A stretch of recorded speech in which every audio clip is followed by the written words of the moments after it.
ধন্যবাদ আমাদের যুব সমাজকে। আরেকটা বিষয় যে আমরা নান্নু-আকার বিষয়টা বিশেষ করে আমি বলতে চাই।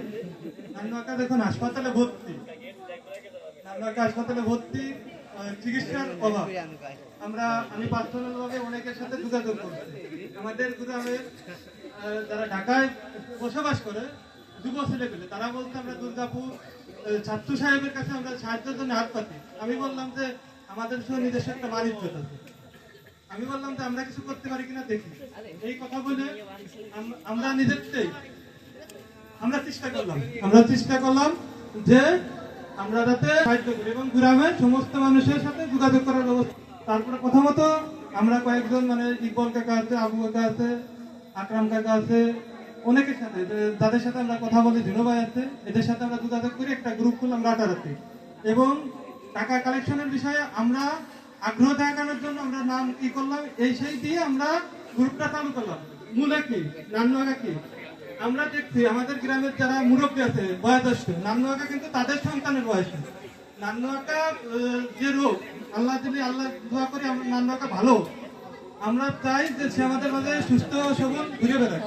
আমাদের মুরব্বীদের করার কি ছিল যে আমাদের ছোট না তো মুরব্বীদের আসার দরকার ছিল, কিন্তু আমরা দেখতেছি আমার বাবার বয়সে একজন এরকম আমরা পাচ্ছি না। আমরা ছেলে হিসাবে আমরা ব্যক্তি হিসাবে আমরা চেষ্টা করছি। ইনশাল্লাহ নান্নু-আকারে সফলভাবে আমরা প্রায় ৯৬,০০০ টাকা দিচ্ছি। আমরা আরেকটা বিষয় দেখি, আমাদের গ্রামে অনেকেই অনেক রকম ভাবে চলে, এটা নিয়ে কোনো সমস্যা না। তারপরে আমাদের আরেকটা বিষয় আছে যে ওই যে মুরব্বীরা বলতো যদি দুইটা বট গাছ থাকে, বড় বট গাছ হলো ছায়া, মানে বড় গাছটা হলো মানে মুরব্বীদের, আর ছোট গাছটা হলো ছেলে পেলে।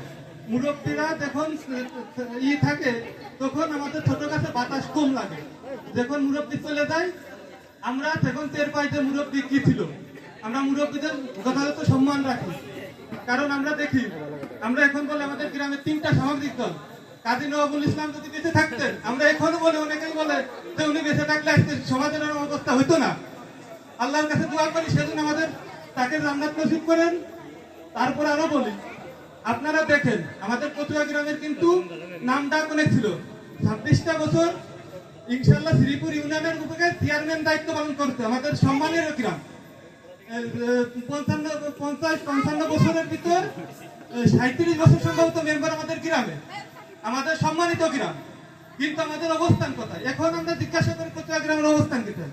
কচুয়া গ্রাম নিয়ে আপনারা বিশ্লেষণ করেন, আপনারা মুরব্বীরা যারা আছেন সম্মানযুক্ত তারা বিশ্লেষণ করেন যে আপনাদের অবস্থান কোথায়, আপনাদের অবস্থান কোথায়। এই অবস্থানটা আপনারা বোঝেন। আপনারা দেখবেন ঈদের দিন যখন ঈদগাহ সাজানো হয় না, মসজিদ সাজানো হয়, ঈদগাহ সাজানো হয় না, বৃষ্টি আসবে বলে ঈদগাহ সাজানো হয় না। কিন্তু কচুয়া গ্রামের আদর্শে আপনারা কি ঈদগাহ সাজাতে পারেন না? ৫ থেকে ১০,০০০ টাকা খরচ হয়। এই জিনিসগুলো কিন্তু আমাদের দরকার। আমাদের গ্রামের একটা মানিজ্যত আছে। কচুয়া গ্রামের